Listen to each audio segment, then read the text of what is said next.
¿Qué tal, amigos del podcast de Nación de Acción? ¿Cómo están? Soy George X. Como ustedes bien saben, los atletas brasileños están dominando en los deportes de acción, sobre todo en el surfing y el skateboarding. Por eso vamos a dedicar este episodio a Brasil. Y para ello me da muchísimo gusto recibir una amiga de muchos años. Ella es brasileña y una de las pocas periodistas especializadas en deportes de acción. Además, ella ha colaborado para las principales cadenas internacionales, incluyendo Globo de Brasil, ESPN y Fuel TV. Pero antes de presentarla, tengo que advertirles que este episodio va a estar en inglés.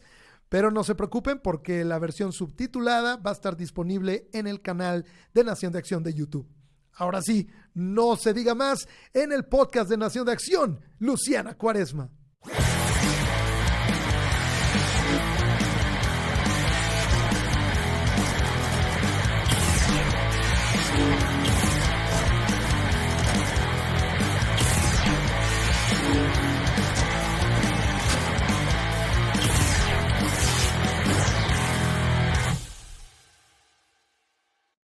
Let's go. Fala, galera. Fala, galera. It's so good to see you. It's so good to talk to you. Same here. Long time no see. My goodness. Oh, my God. We met, in 2004, back in Bristol, in Connecticut, right? Bristol, Connecticut at ESPN. Then we were so fortunate to do so many, great games together, X Games together, including Rio de Janeiro. Remember that? I know. I mean, I think was Rio the Latin X Games before the Summer X Games or after? Because I know we covered the Summer X Games together. We did twice. I think we did Summer X Games together. And we did the Latin X Games in Rio together. I remember that. Yeah, Copacabana. Copacabana, yes, Copacabana Beach, exactly. It was amazing. And then the following year, in 2005, we covered the Winter X Games. Remember, in Aspen. In Aspen, yes. Yeah. Yes, we did. Oh, my God. Such great back-to-back years covering all these events. But the Summer X Games was such an amazing time because it was the first big air contest outside the Staples Center. And also, I think we went to a Lenny Kravitz concert, remember? Lenny Kravitz concert, oh my God, yes. I mean, those are the years. I mean, X Games was just really like the place to be. Legends. The event was like a huge thing. And it was like the most amazing, wonderful action sports event in the whole planet. Yeah. And it was so lucky to be able to be there and work together and also go to Lenny Kravitz concerts and stuff. I mean, yeah, I miss those days. I know, me too, so much. And then that same year in Rio de Janeiro, it was such an incredible time because it was my first international coverage of the X Games, and it was in your hometown in Rio de Janeiro, and it was such an incredible event, by the beach, all these incredible Latin athletes that we didn't have in a regular basis at the X Games. So many. I think Daniel Dares was there, right? And my broadcast partner Axel Jurgens too. And if I'm not mistaken, it was also like that year that Sandro Dias also broke a record or something. No, he became the third skater to ever land a 900. A 900, yes. Yeah. That was it. Yeah. That was it. I remember that. Yeah, and it was a beautiful setup. It was right on the beach. It was beautiful days. And I remember, I never forget that. I think we do have a picture of that day, I think. We were like on the top of the half pipe, and we were doing like a broadcast together, and you're talking Spanish, I was talking Portuguese, but we were just, and we were talking to each other, and it was like on the top of the half pipe. It was. I do remember. I think moment. we were doing two separate shows, one for Deportes and one for ESPN International, I think, because we did one in Spanish and Portuñol, and then another one in full English, because I still have some footage. I feel so stoked to be here. Find it maybe in post, really I'll include it, so we can Yes, you should, and actually send it to me, because I'd love to have that. And by the way, I think we did some, if I'm not mistaken, we did some things in English with Sal Masekela. Remember Sal? Yes, of course, Sal of course. Now it's Salema. From ESPN, of course, Sal. Salema, like the legend also of, like X Games. And I remember doing also something with him. And I think it was one time, it was like the three of us, if I'm not mistaken. It was like me and you and Salema. Yes. So we were doing like English, Portuguese, wasn't it like a sports, Spanish. It was a Sports Center hit, like special coverage of the Latinx games from there. It was one hit, and then it's just I mean, amazing. You were a great man. Tour guide and a great host. Thank you. And anytime. I mean, I'm not in Brazil anymore. I mean, I'm in Portugal. I mean, and back then, actually, I wasn't living in Brazil. I was living in New York City. Yeah, New York City. But I'm from Rio, so I was so jealous back in the day, because I used to stay in Bristol, Connecticut, woo, so much fun, while you were going back to Manhattan. Well, but sometimes you don't remember, but sometimes I was staying in Bristol, Connecticut as well. Don't you remember staying at the Radisson or the Marriott? Yeah. Because we have shows back to back, and it was really difficult for you to go commute back to drive all the time. Yeah. That's crazy. So yes, for 10 straight years, I stayed in Bristol, Connecticut many times. 10 years. I didn't know that I was it was 10 that years long. with ESPN. I thought that you were there for like 5 years. Or something. Oh, okay. No, 10 years from 98 to 2008. Oh my God. But you started in Brazil, right? You started your TV career with Globo, right? No? Well, I started my TV career at Sport TV from Globo, yes. So I started in Rio in sports as well. I was there for 2 years. It was my first job out of university. And then ESPN hired me. I was 23 years old. Wow. And then I moved from Rio to Bristol, to ESPN in Bristol, Connecticut, but I was living in New York City. I mean, I was 23 years old. I didn't want to live in Bristol. So I know, but it was such an incredible experience, right? I mean, it was the best experience. Yeah. I mean, I'm so lucky and so grateful to look back and say, oh my God, I actually fulfilled a dream. It was one of my dreams to work for ESPN and working and live in New York City. So I was able to work at ESPN, the biggest, sports channel in the world, and live in New York City, which was a dream for me. So I didn't mind to commute and drive all the time. Of course. I was living a dream.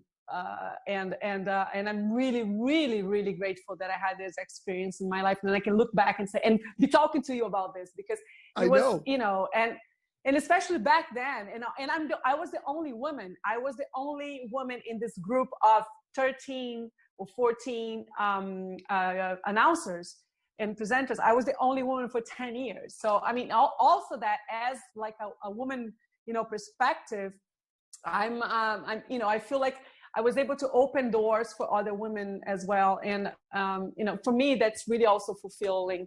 And amazing experience. No, it's true. I remember.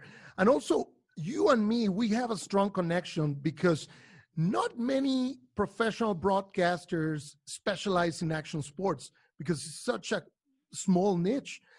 You can cover it if you just like it or you're passionate about it, but it's really tough to make a career out of it. And you and me were some of the few that have done it, and it's really fulfilling. So I think that's why we created this bond, this connection, for all these years. I agree. Yeah. And it's hard. I totally agree. Also, to be a professional, not just someone that enjoys, or we were actually we were like broadcasting, we were like announcing, we were presenting for many years all the action sports, and we were covering the X Games. I mean, which is like the most amazing action sports event in the world. So I think we are very lucky, and yes, we have this bond because of it, and also because you became friends like this. Yeah, of course. We hit it up. But again, as a woman, for me also, it's like I think I was opening doors, because if you think about, like, when I started ESPN in '98, there was not too many women in sports, especially action sports, but I also did other sports. I mean, I did Sports Center, the news, but I did so many other sports at ESPN, including Tour de France, NBA, even NFL. I used to do the Monday Night Football, highlights on Mondays, and many other sports. But the action sports itself, the world, the industry of action sports itself, I think being a woman as announcer, presenter in that field was also something that I'm also happy that I was able to kind of break through and do it and open doors for the women, because it wasn't too many. Now there's much more than used to be. Yeah. It's still like dominated by men, but back then was even more, and if you think about it, for 10 years, I was the only woman at ESPN International broadcasting to Brazil. Wow, that's crazy to think about that. Yeah. Yes. Yeah, because I joined ESPN in 2004, and that's when they opened ESPN Deportes. The official launch was in January of 2004. So yeah, you're right. Mainly soccer and soccer shows and stuff. But you were doing stuff for international and Deportes as well? I did few things for Deportes, but not a lot. I remember that I did some, the World Cup of 2006, if I'm not mistaken.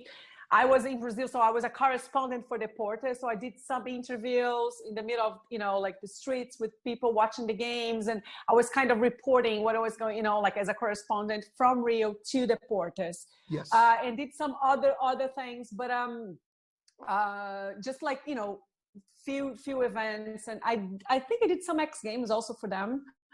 And also in English for when they launched some ESPN on the phone. South Pacific okay. No, I think I did some things in English for the phone, because ESPN was launching right in the beginning, launching like a ESPN phone, and there was like something that also could access, like they were like pioneers on that. They could like access some shows on the phone that, much earlier than what we have today, so they it was right in the beginning. So I did some things at X Games for them as well. But the 10 years I was at ESPN mainly was broadcast to Brazil at ESPN International, and the whole team was like Brazilians and me, and all male announcers. I remember your friend André. Was he André, the guy with the goatee? Very cool guy, very talented. Very cool guy. Unfortunately, he passed. No way. Oh, yes. I didn't know. I'm so sorry. Yes. No, it was really tough for me, because, as you know, we were very close friends. Yeah. Very close friends. And he moved back to Brazil. He was living in Brazil. And unfortunately, he passed, I would say, 5 years ago. Unfortunately. Yeah. Such a loss. Such a loss. Yeah. Amazing announcer, amazing person. A true legend. But I'm still friends and with some of of my colleagues back then, and actually I interview some of them for my channel on my Instagram. And every time we talk, it's the same feeling that we just had, like, oh my God, instant, chemistry, like connection, that, memories, everything. It was this bond, memories, connection, bond. And also, like, we were together for so many years, and we were like always together, like in a booth, or eating at an ESPN cafeteria, or preparing for a show, or like driving each other, like, oh, can you drive me? Because I remember for 1 year I didn't have a car. So I was always waiting for someone to give me a ride somewhere.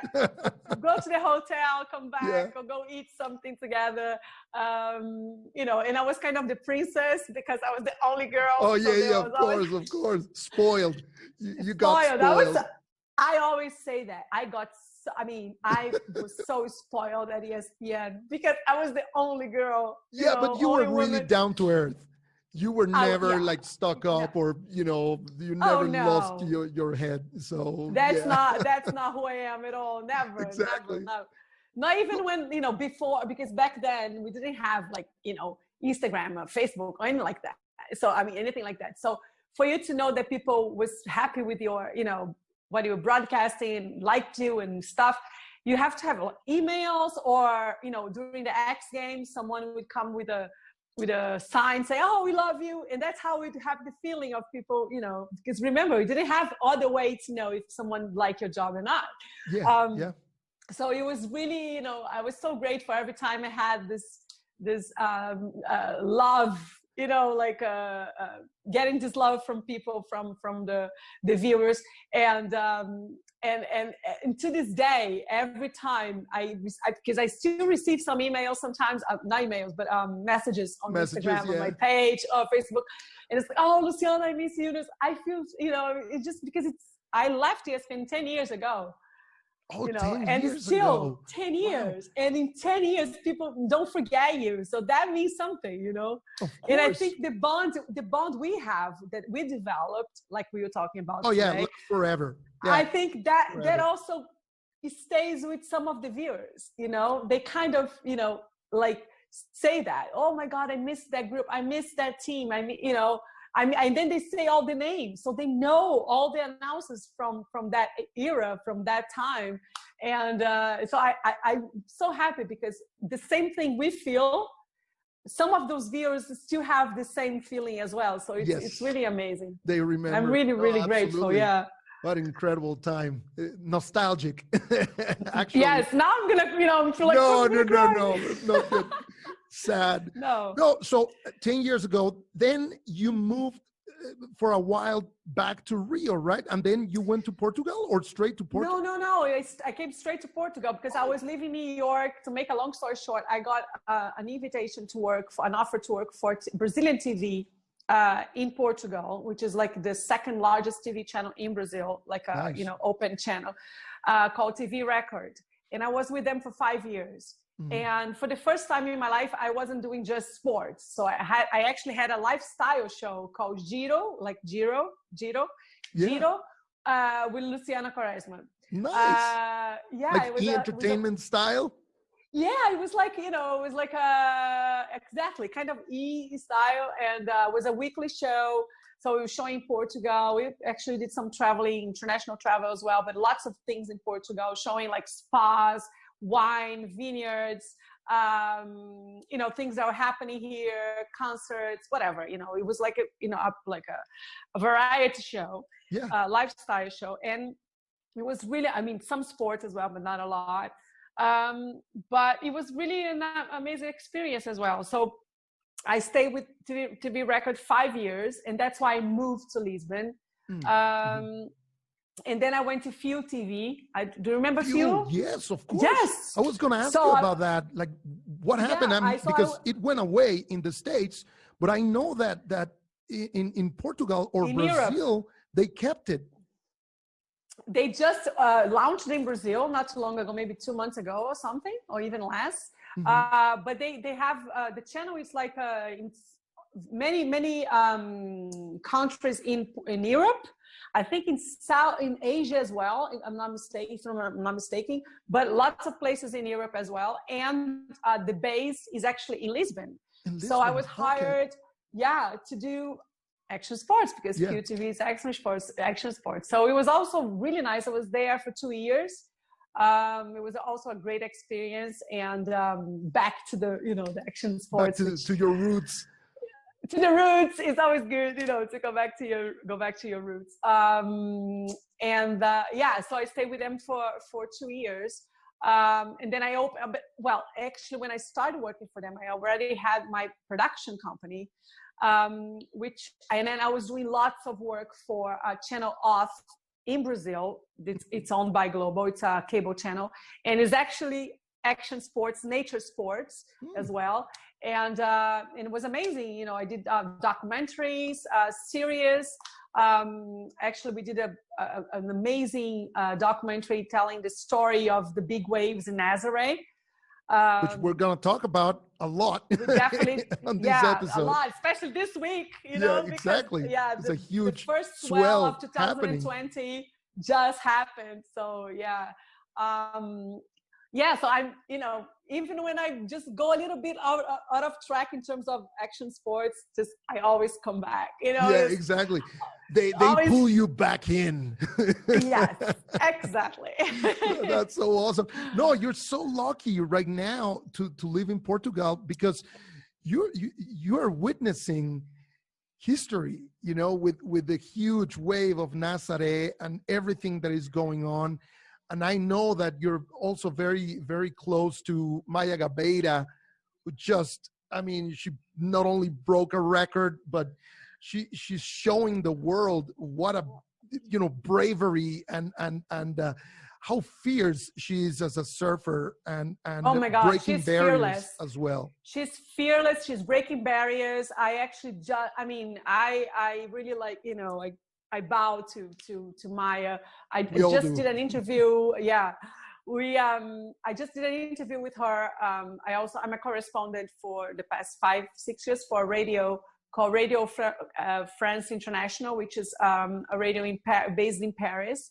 And I do the Brazilian Brazilian correspondent for them from Portugal. So because of the record that Maya broke, and she's again in the Guinness Book, for surfing the biggest wave. Actually, it was the biggest wave of 2019 among the men as well, not just among women. So she actually was able to ride the biggest wave of the season. And I interviewed her for the radio, and it was, you know, it was very. I'm grateful also to be able to interview her, but I actually haven't interviewed her before for the documentaries I did for Channel Off that I was mentioning about Nazaré. So I had a chance to kind of follow Maya for the past years.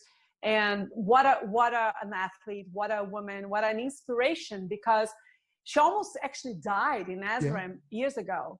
And she was able to come back, you know, like you said, like fearless and with so much courage and so much resilience, you know. And then she's in the Guinness Book. I mean, and yesterday she was in the water also with it was like her and another woman, Justine Dupont, who's also like a fearless and a great surfer as well, big rider as well. But yeah, Maya, I mean, is really a true inspiration, and she's Brazilian and she's from Rio like me.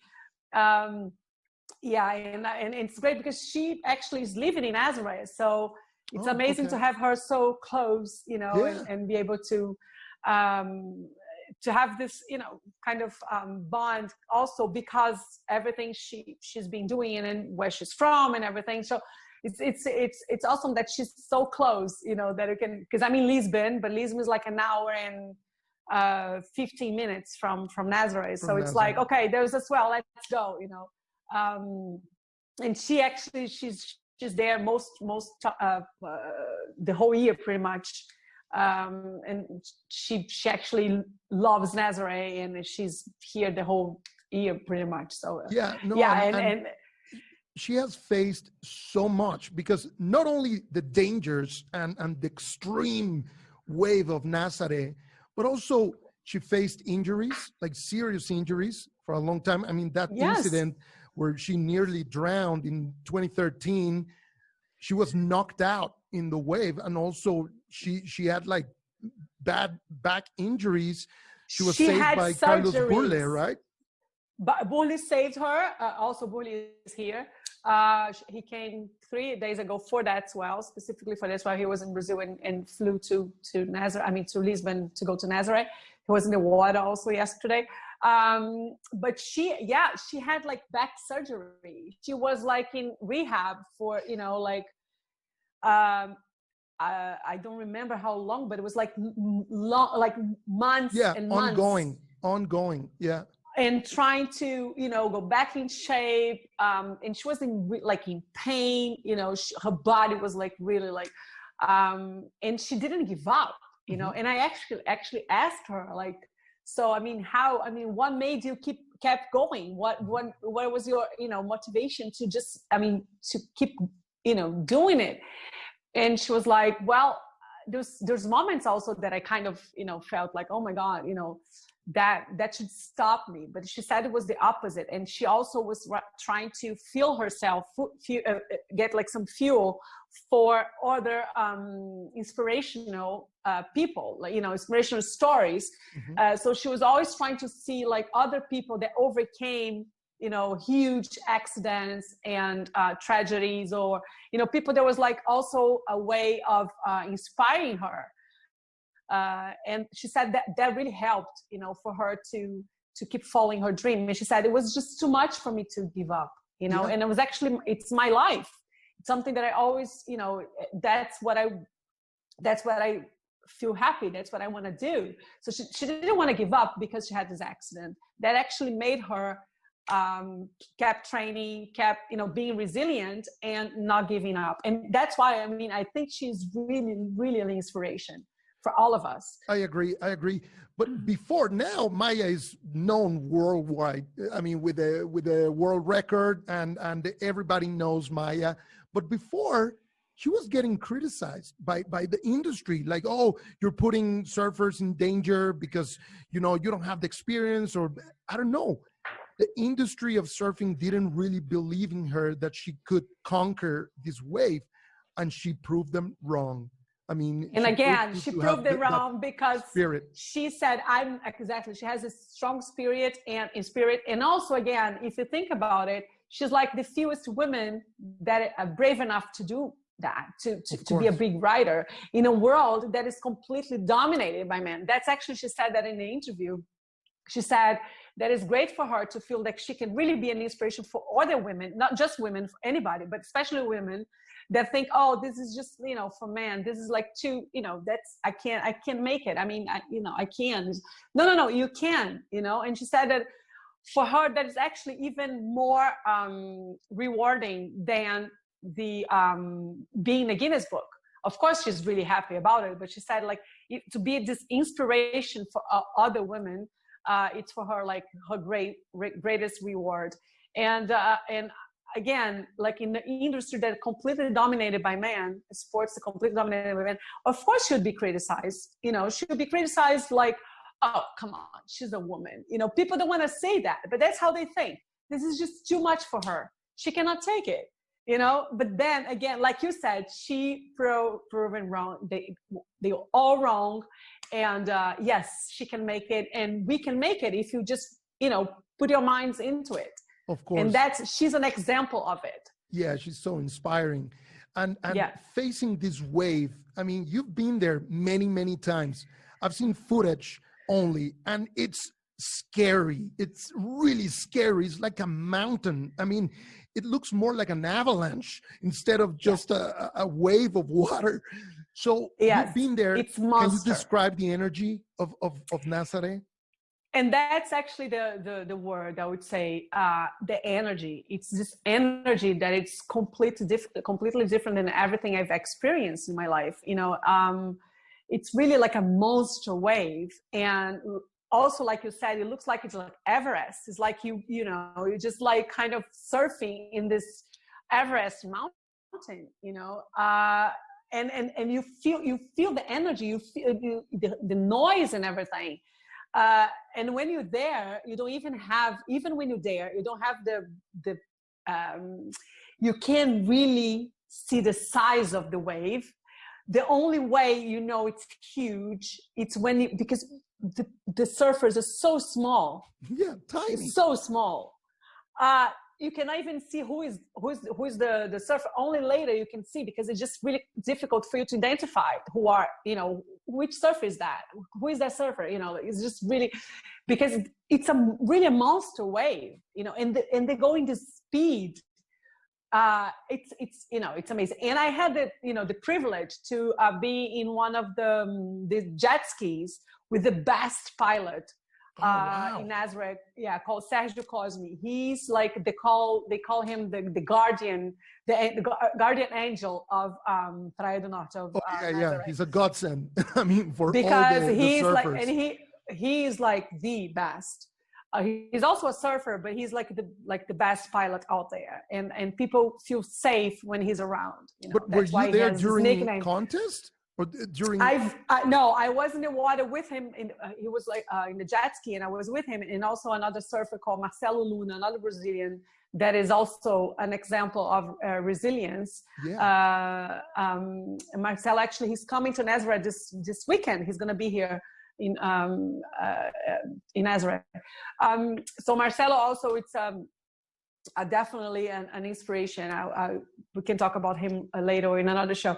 But so I was with them, and then we wasn't like during the season of big waves, because you cannot do that. It's very dangerous. You can just not be in the jet ski. And what we did was like, we left the harbor, but all the surfers leave to go to the waves. And then we passed by between the rocks. There was like a little, way like in the water, like that between the two rocks and between the lighthouse and the rock. I remember the lighthouse from the video. So the lighthouse, which is like really like a, like a postal card, the symbol, lighthouse, and there was like the symbol of Nazaré. And then you have a rock, so you can pass between the two rocks, because the lighthouse is in the top of the cliff, right?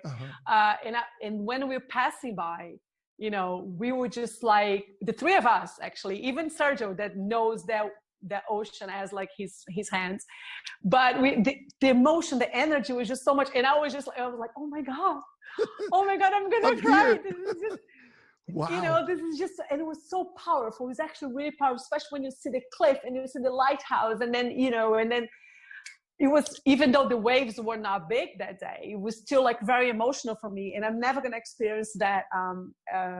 Never gonna forget this experience, and I really wanna take this time to thank Marcelo and Sergio for taking me with them that day, because it was an amazing experience. So I actually feel really lucky that I was able to be in Nazaré many times to record for documentaries and series and interviews and shows that I've done for Field TV as well, not only for Channel Off. And interview Garrett McNamara, which is like, oh my God, also like someone that I have.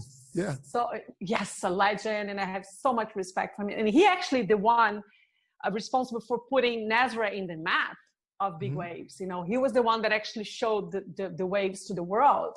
That's how everything started, actually. So we did a documentary about that, like telling the story of the big waves in Nazaré. And so I had a chance to interview Garrett many times. He's an awesome guy as well, a great human being, and also an inspiration for so many other surfers and athletes. And he's also a great human being.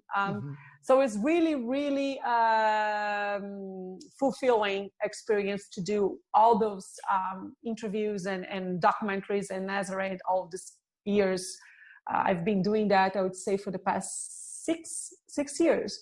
So so lots of amazing moments and experience that I'm going to take with me for the rest of my life. Of course. Make sure to send me links so I can include, yes, below on YouTube and on the blog. Maybe we can. Yeah, and I can send you lots of footage and for people to see here in the show. They can see lots of waves and especially the last ones, the first swell of 2020, which has just happened in October 2020, and the season just started now, so it goes from October to February.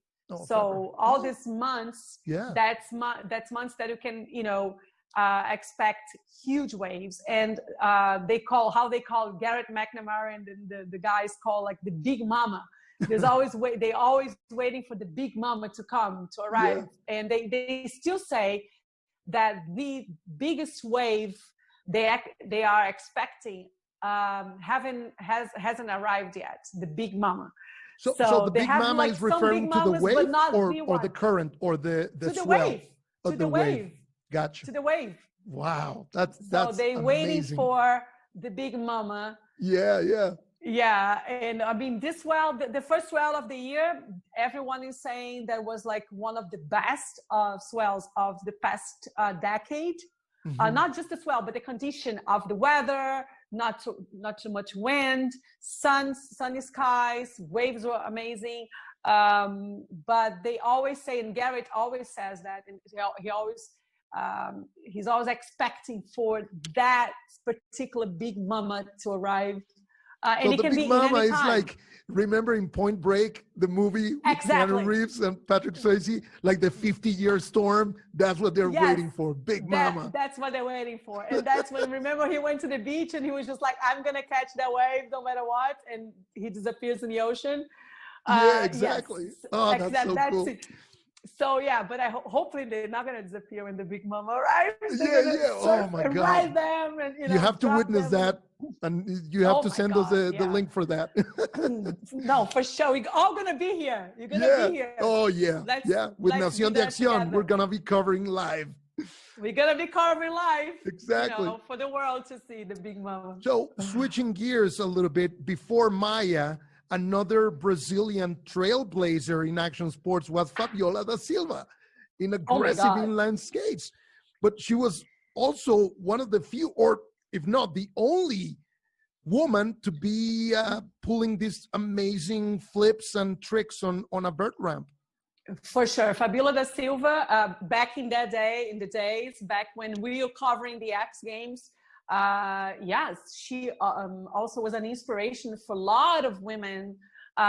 She was from Brazil, one of the greatest athletes from the, I would say, end of 90s, beginning of the 2000s, an inline skater,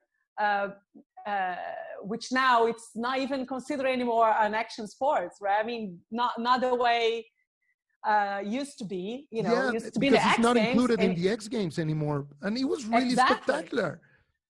It wasn't a great show. I mean, people loved it to watch it, and it was always crowded. It was great for broadcasting. It was great for footage and everything. They used to do these backflips and so many crazy, like so high. And she was really also fearless. She was an amazing athlete as well, and we had a chance also to witness that. Exactly. And I interviewed her many times. I actually did an interview with her for ESPN, for the show interview show at ESPN called Perfiles. I don't know if you remember that. Perfiles. Yeah, of course. And she was the first woman first athlete to be in Perfiles. And I interviewed her. No way. Like the very first episode. Very first, yeah. Once very again, first history. Episode, history. Fabiola was impressive. 3-time X Games gold medalist, 1 gold at the Gravity Games, and also in 2005, she became the first woman to ever land a double backflip on a vert ramp. Double backflip. Yeah. If I'm not mistaken, was the first woman, and I think the only to land the double backflip in a competition. Yes. Wow. Amazing. She was an amazing athlete. Yeah. And now she's like a bodybuilder or fitness model or something. She's ripped. I know, yeah. Yeah, I think she's still rollerblade, but not back, like she was in the X Games back then. But we had I remember not only Fabiola, but she was the best women for sure, but also Brazilians in the X Games were very a strong force as well. I remember legends like Bob Burnquist, Sandro Dias, Lincoln Ueda. I remember having we had so many great athletes that have actually, like you said, is history, part of history.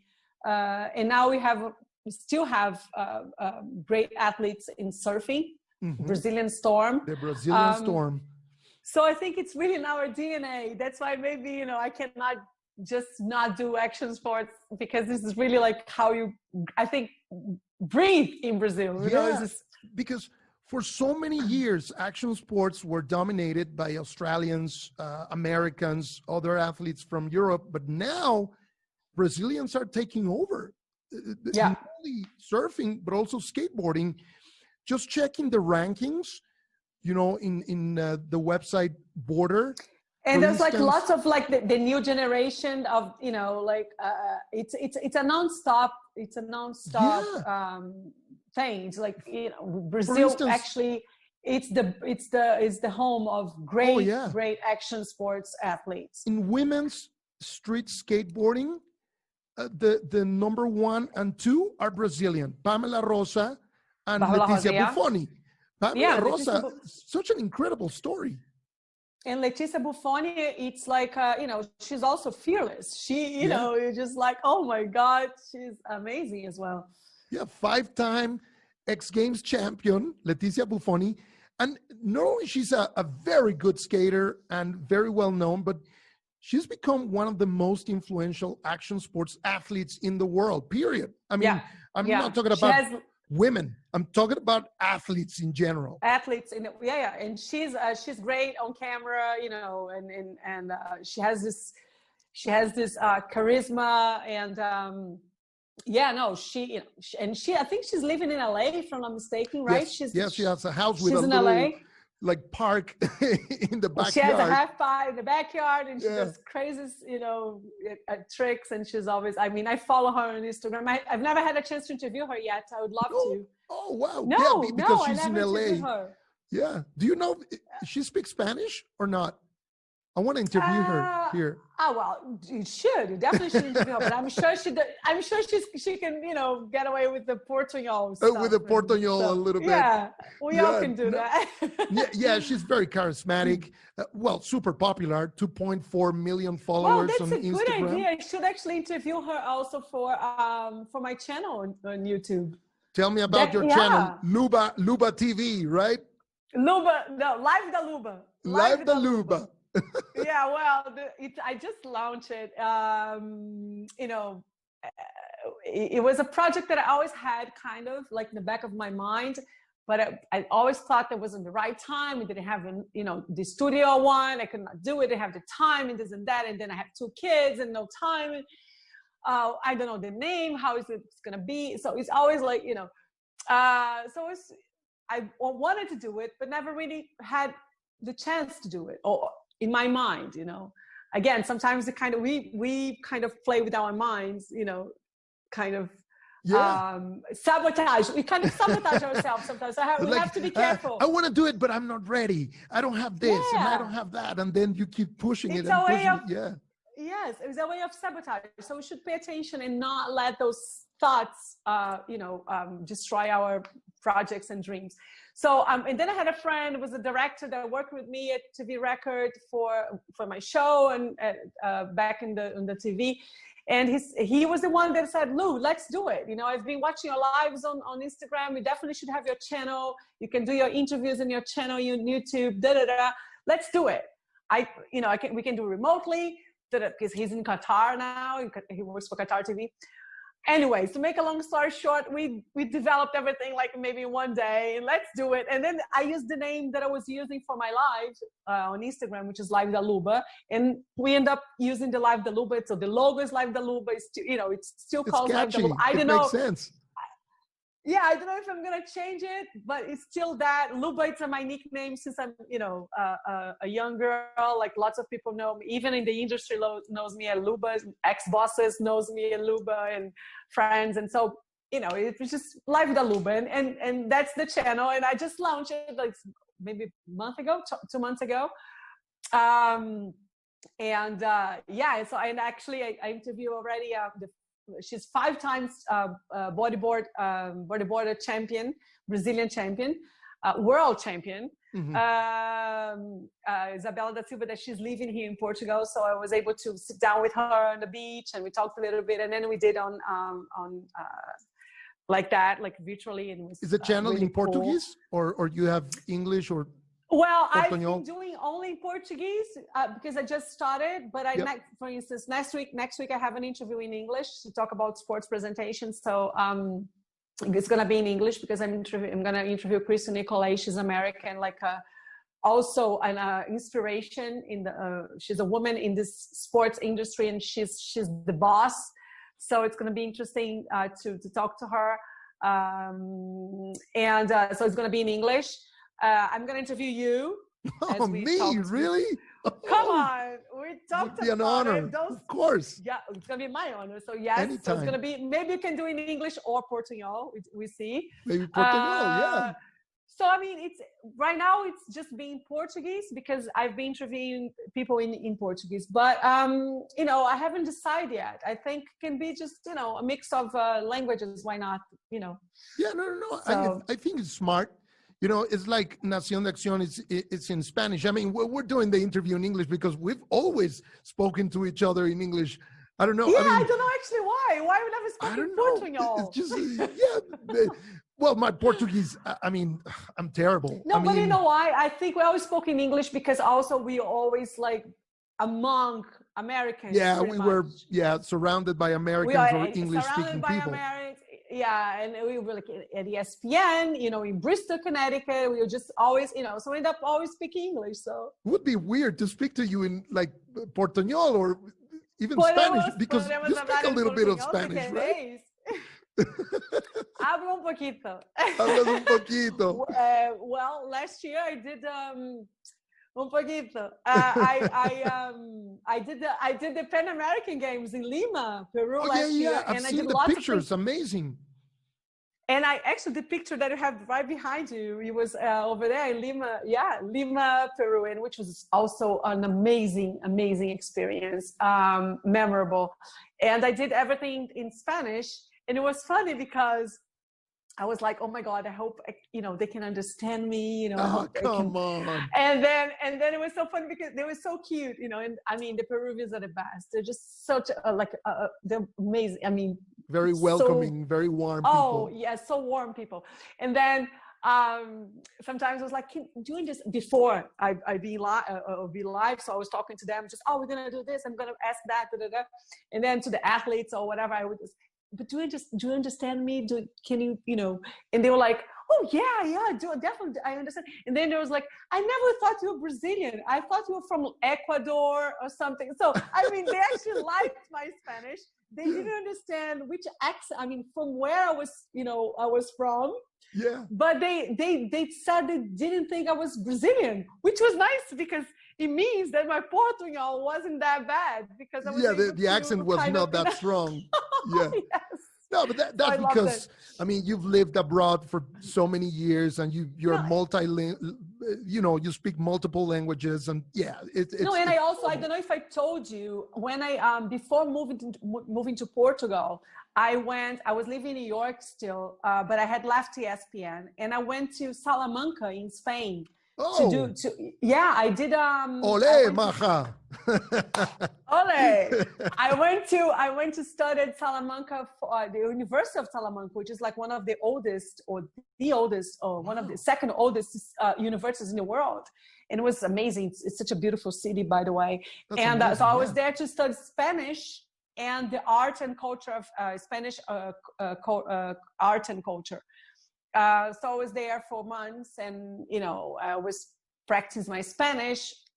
So that also helped a lot. So the next Nación de Acción podcast, we're going to do it in Spanish. Okay. I promise to maybe learn a couple of Portuguese words. And I'm going to but you tell me in advance because then I'm going to practice my Spanish a little bit, not to be completely, rusty and be like, No worries. Let me know. I should learn Portuguese because in MMA, a lot of jiu-jitsu and MMA fighters are from Brazil. And for interviews and stuff, I should. I forgot to tell you. Yeah. You definitely should do that. But I forgot to tell you, I did some interviews and coverage for channel, Uhu channel in Brazil. And Uhu channel, it used to be an action sports channel, but end of last year, they changed the whole format of the content of the channel, and now they're just like fight channel. It's a fight channel, so they have lots of isn't it Combate? MMA. Not Combate. No, it's like no, it's the competitor. Oh, they're the competitors. It's called Woohoo channel. Go look Woohoo, and I've done some stuff for them, and I've interviewed some judo fighters, Judokas, girls, yeah. judokas from Brazil, amazing girls, also inspiration for lots of women. And so I did some shows for them. I did some coverage of the European judo here in Lisbon. Oh, like the championships? The beginning of the year, the championships. So I was there covering for the interviewing the Brazilian athletes. So I did a little bit of fighting as well. So who knows? Maybe I'm going to be doing more stuff for them. There you go. Yeah. Maybe going to be together somewhere. Yeah. We're going to work together at some point. No, it's amazing. I have, great friendships from the Brazilian MMA community for all my years that I spent in Bellator. The Pitbull brothers, Douglas Lima. I mean, so many, and they're so cool, so down to earth, and they're killers. Oh my God, they are. I love MMA. We definitely should, and also be great to work with you again. So me too. Well, maybe with Nación de Acción and your production company, maybe we can do something together. I mean, I would love that. Let's talk more. So going back to action sports, and we mentioned earlier the Brazilian storm. I mean, maybe people don't really know what that term applies to, but it started, I think, in 2014 with Gabriel Medina, who right now he's the most popular surfer. I mean, I'm not talking about famous. I think the most famous surfer is still Kelly Slater. But the most popular... No, but Medina, it's really, I mean, he also achieved a great deal of, because he's a great athlete as well. Yes. Very resilient, very... spectacular, his air tricks. And he's amazing. And also there's it's Medina, it's Italo Ferreira. The current champion. And he's actually here. He's also in Nazaré. And does he surf Nazaré or not? I don't think he has yet, but Lucas Chumbo, which is like Chumbinho, which is, I've interviewed him many times. He's amazing. I just saw a video from yesterday. He looks tiny in the wave. He's also amazing. And he's like a protege, like a Carlos Burley protege. Burley is like, his mentor. And he was saying, and I saw a video he did, and he was like, come on, Italo, come. I'm gonna be your pilot. Come, you have to come. And I know he's in Nazaré right now, so I don't know if he's preparing himself. I haven't interviewed him yet, so but I would love to. Also, especially if he really decide to go to Nazaré, because I think it's going to be also for him a huge accomplishment to be able to ride Nazaré. And I think now there's so many Brazilians over there. I think he's feeling more confident of doing it. Even though he's not a big rider. But why not? Yeah, why not? If he's training, he's gonna risk getting injured or something. I mean, well, I think he's a very also focused athlete. I think that if he decides to go, it's because he knows he can. He's being trained. He's been training for that. He's gonna have the right structure, because what people don't understand about Nazaré, it's like Praia do Norte, I mean, for you to go in the water at Praia do Norte, you need to have a team and a huge structure. It's not just, okay, I'm going to go. It's not like that. First of all, you can't do that. Also because the police, the how to say, the sea, not going to allow you. You have to Coast have Guard. Coast Guard. You have to have jet ski. You need to have like a rescue, someone that knows exactly what is doing over there. Otherwise, this person also can put her life in danger. So you have to have a rescue. You have to have the two jet skis. The one that can save the jet ski if something happens. You have to have like a backup, right? So you have to have a spotter. You have to have someone in the cliff looking and telling you which waves are coming, go to this one, don't go, because you don't see the waves that are coming. So you need to have a spotter to tell, and that knows what to do, you know, and tell it, okay, now don't come to this one, next one, you know. So it's a huge preparation and team, a lot of effort for you to be able to ride sometimes one wave, you know, but that one wave can be life or that, you know, so it's, you have to, and also have to do lots of practice, not only in the Praia do Norte beach, they call it Praia do Norte, because you have the Nazaré, which is on the left of the cliff of the lighthouse, and on the right, that's when the canyon is. So the Praia do Norte is where the big waves come.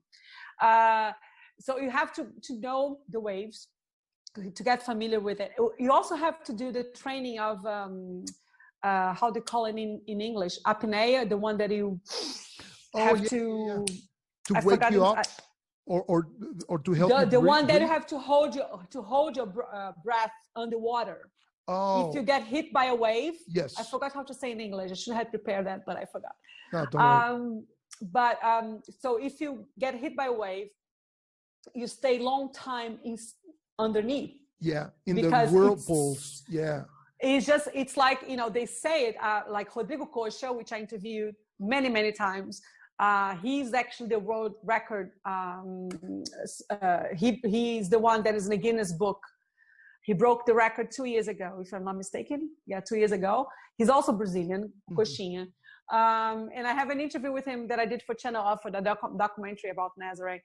And he said, the way he explained, he tried to explain how it is to be hit by a wave in Nazaré. He said it's like if you are like in a washing machine, you know, like you know, you go like, like tumble, it's like that. Yeah.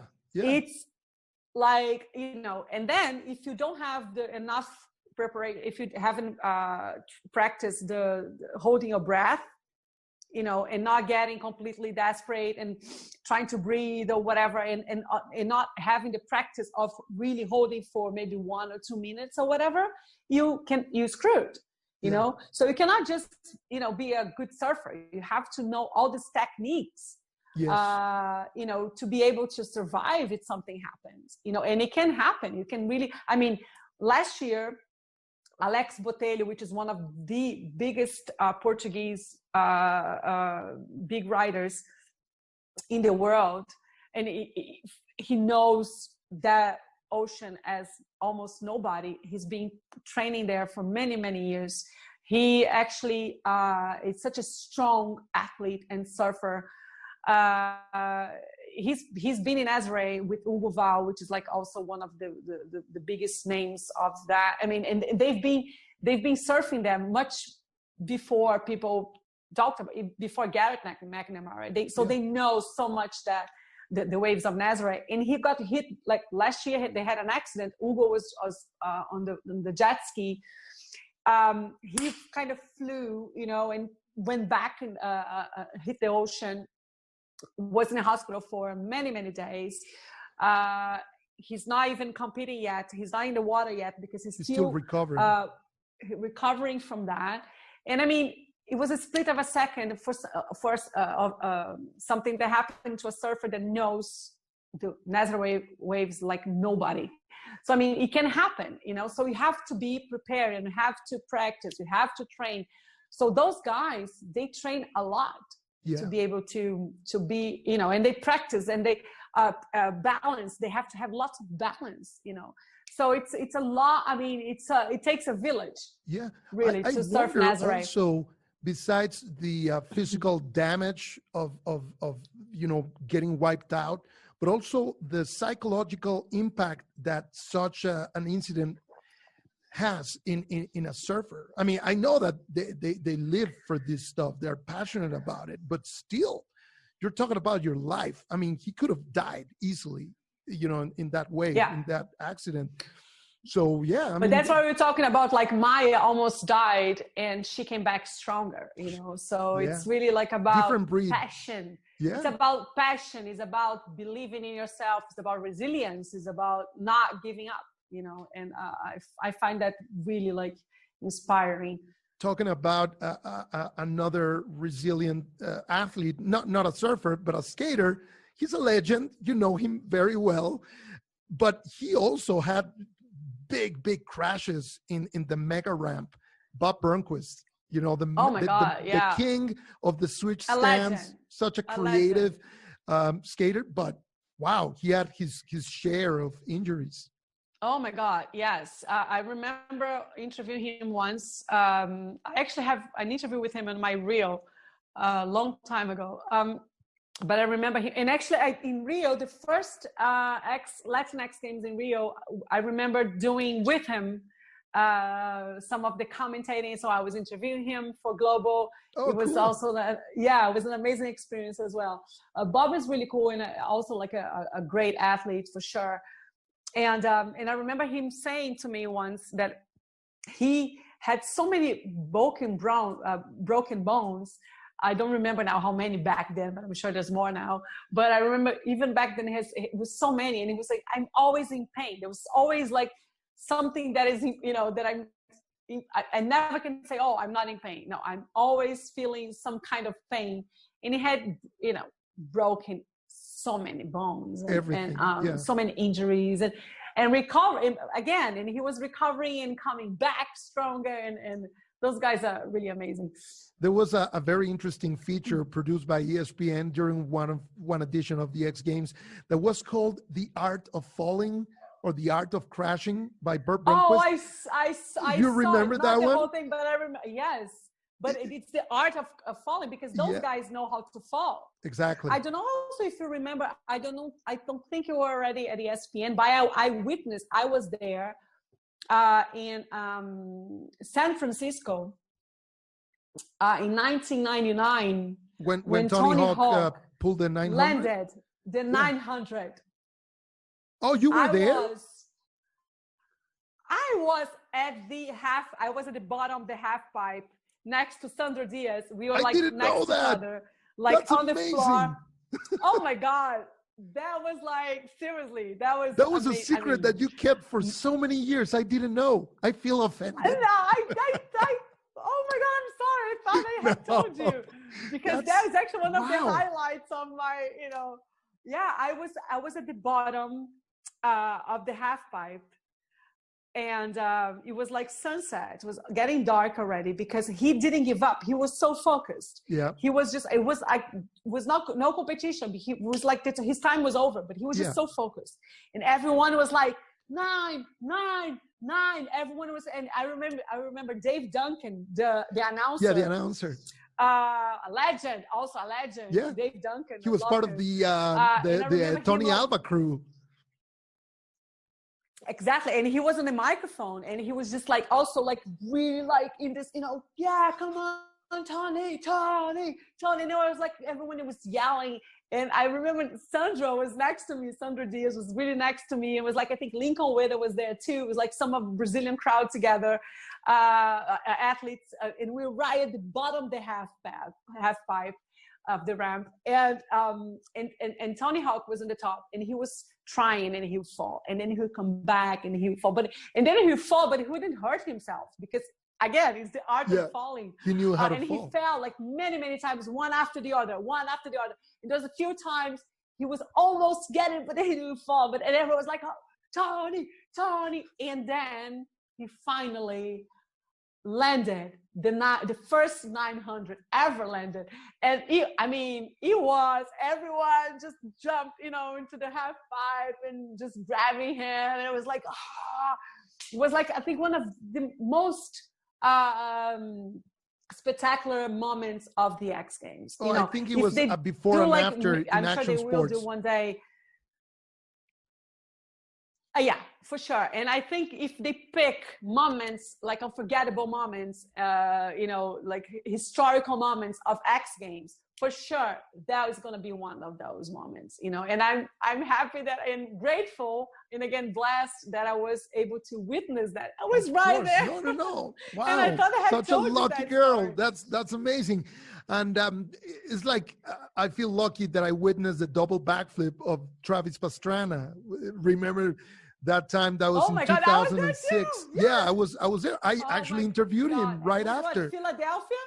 And it No, it was Los Angeles. Philadelphia or Los Angeles? Yeah, it was LA. Los Staples Angeles. Center. Yeah. Yeah. Or Staples when Center. Jake And Brown. I interviewed him too. Yeah. Remember also when Jake Brown, the Australian skater, fell from the big air ramp? That I thought, to be honest, it was the same year. It was 06 or 07. Yeah, maybe the same year. I thought that he was dead. I thought, oh my God, this is the first, recorded or live death in X Games history. Honestly, the way he fell and the height. And thank God it wasn't. Oh my God, no. He stood and back also, up. remember Brian Deegan also. Oh, Brian Deegan of the Moto X. Yeah, Oh my God. He had Brian so Deegan, many crashes at the Winter X Games. Legend. Remember before in the Winter X Games as well. Snowmobiles, they were using actual bikes, like normal bikes in the snow.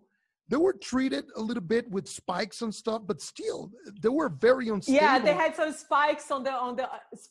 They had spikes on the tires. On the tire. Yeah. Yeah. He also was a legend. Yeah, internal bleeding and stuff, and also he was recording an episode for MTV several years before or after, I don't remember, but he almost died. These guys are not playing around.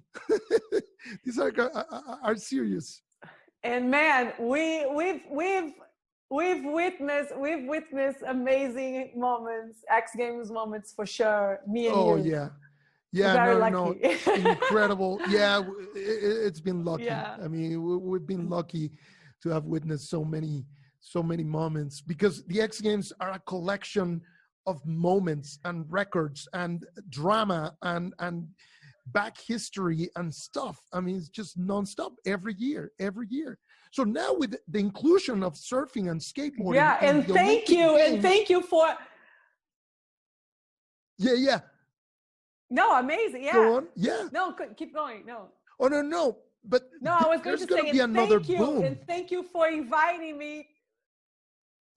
To where? For sure, another boom is gonna come. But I'm saying, thank you for inviting me to do this, because then I'm actually remembering again as I'm always feeling the same emotions I was feeling back then. So it's just really thank you for make me kind of bring back pleasure. all these amazing moments. I'm taking you to memory lane.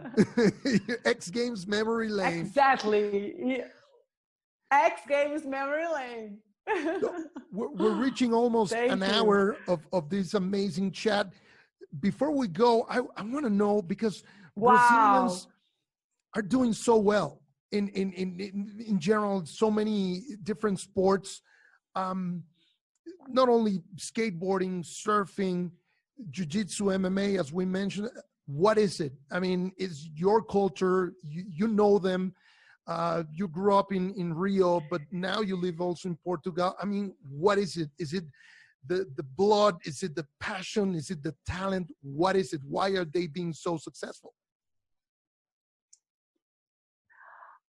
It's an interesting question, and I don't know the answer for it, but I could try to say that, yes, again, I think we have this in our DNA, maybe because we're just so passionate people in everything we do. And I think if you don't have, anything you do have to have passion. I believe that.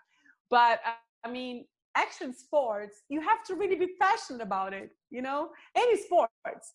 You have to practice, have to train, all the athletes have to have this passion to really follow a dream and become a great athlete. It doesn't matter which sports you choose. But action sports, I think also because it's so hard sometimes, especially in Brazil, to get sponsors, to live out of, being an athlete in any kind of sports besides football or soccer, of course, but any other sports in Brazil, you have, you really have to battle every day. It's almost like a war to be able to survive in sports. Action sports even more, I think. And so I think this passion, something in the blood, and people say okay, I don't have a sponsor, but I love what I do. And I'm going to do it anyways, because also it's fun, you know? Yeah. Because all the action sports, it's fun. It's like, it's a lifestyle. It's a way of life, you know? So they kind of like, okay, I'm embracing it. I embrace this way of life. If I can compete, great. If I can succeed in an event, even better. If I can be part of the X Games, even better. But I mean, I'm doing it because I love it, and that's it, you know? And I think also it's this combination of loving it and doing because we're enjoying, you know, because we're having fun out of it. And so I think this combination, and also, again, Brazilians are so passionate about everything they do. Yeah, I would say that this has to do something with it, but yeah. I don't know. You know, it's a great question. I should actually try to. One thing that I admire a lot is the backstories, because a lot of these athletes, very successful athletes, they have overcome a lot of adversity in their lives. Many of them. Oh yeah. They grew up, you know, in poverty, in the favelas, you know, with very limited resources, and yet somehow they find a way, you know, just to keep going. Yeah. It's like Pamela Rosa, you know, only 20 years old. He has already 5 X Games medals, you know, besides other medals in SLS and other competitions like the Do Tour. She's helping her family. I think she put her sister into college. I mean, it's really moving. Yes, it's an amazing story. It's like a Cinderella story kind of thing. It's very inspiring. And again, I would say that for most of athletes in Brazil, I really have so much respect for them. I kind of bow to them because it's really hard to be an athlete in Brazil. And they don't give up, you know, and they keep doing it, and they keep being passionate about it. They keep practicing with all, like I said, all the adversities, with no kind of support whatsoever, with no sponsors, and they keep, you know, showing up, and they keep practicing, and they keep putting their names and Brazil name in the podiums all over the world. And again, it's really amazing. And her story, it's like there's so many other stories like her in other sports, you know. I was actually interviewing for my channel Robson Caetano, which is for me one of the most amazing athletes that Brazil ever had. He was a runner, you know, and he won Olympic medals. He's 50s, but his name, I mean, he's like one of the greatest athletes, Brazilian athletes of all times. And he's an amazing person and human being and an inspiration. He came from the favela, you know.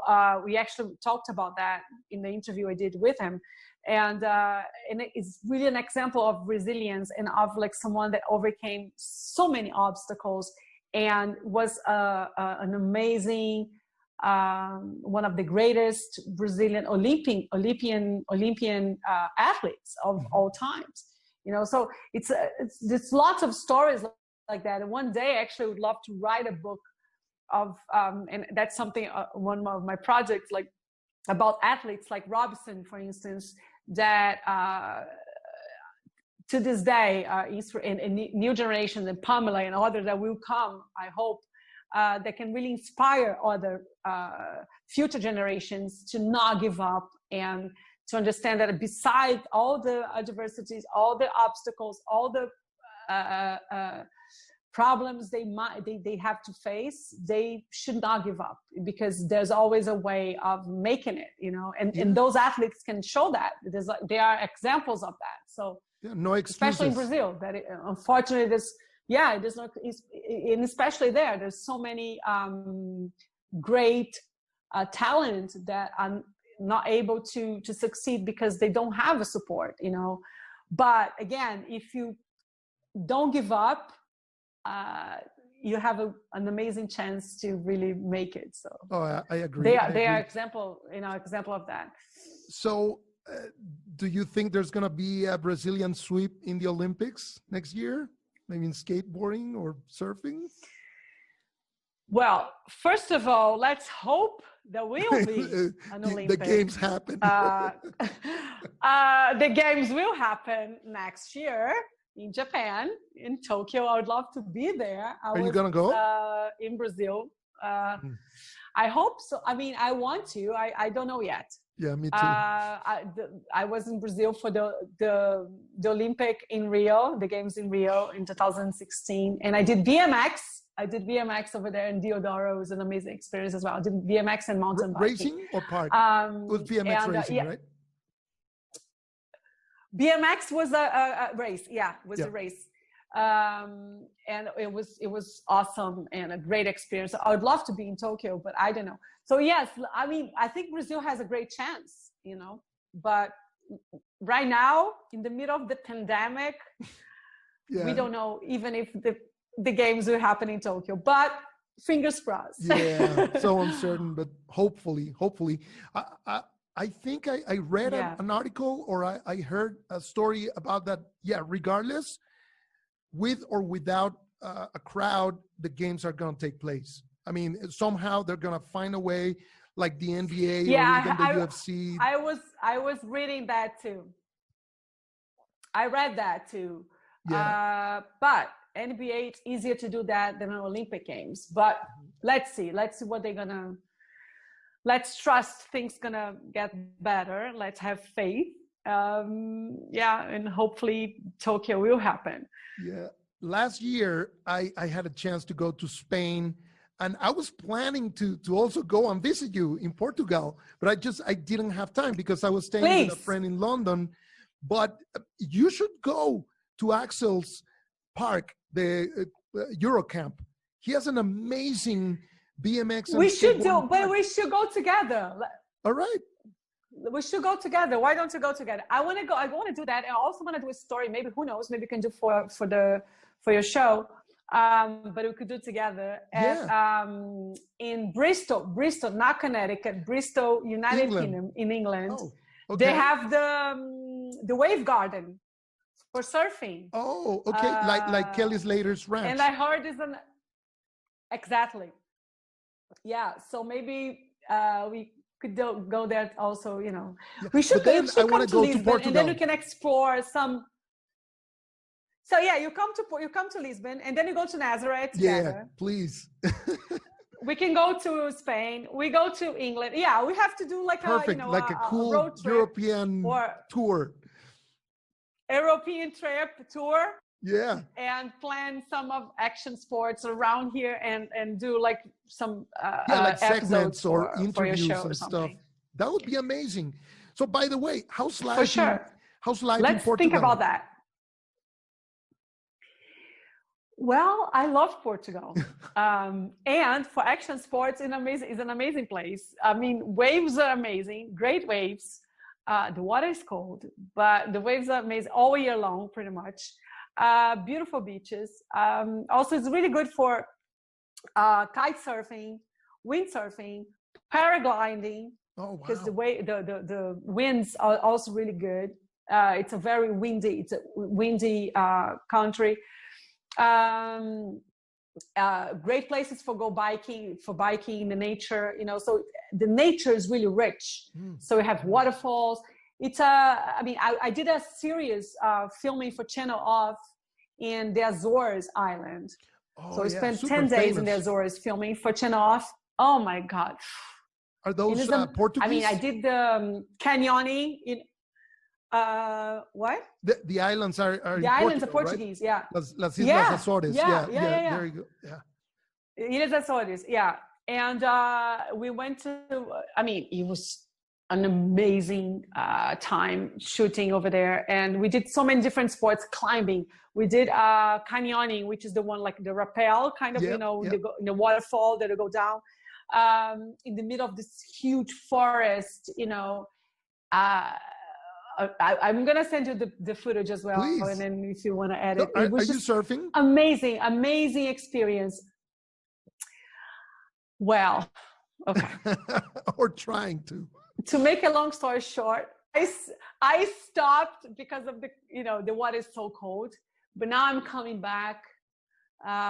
slowly but surely. So, I mean, I need to just kind of forget about the coldness of the water and just embrace the nature and the happiness I feel every time I'm in the water surfing. So I just need to focus on that and forget about the cold, you know, and maybe try to find like a thicker wet coat. Wetsuit.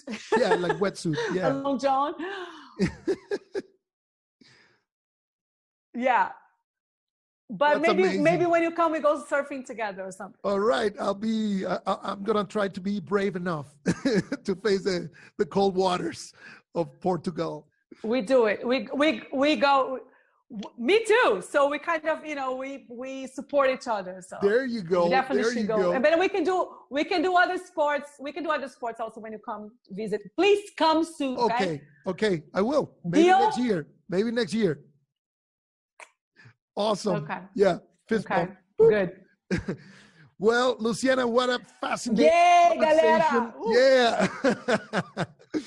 This has been amazing. So many cool information about Brazil and all these experiences and anecdotes with Brazilian athletes. I really, really appreciate it. I'm very excited that you know, you're part of the podcast.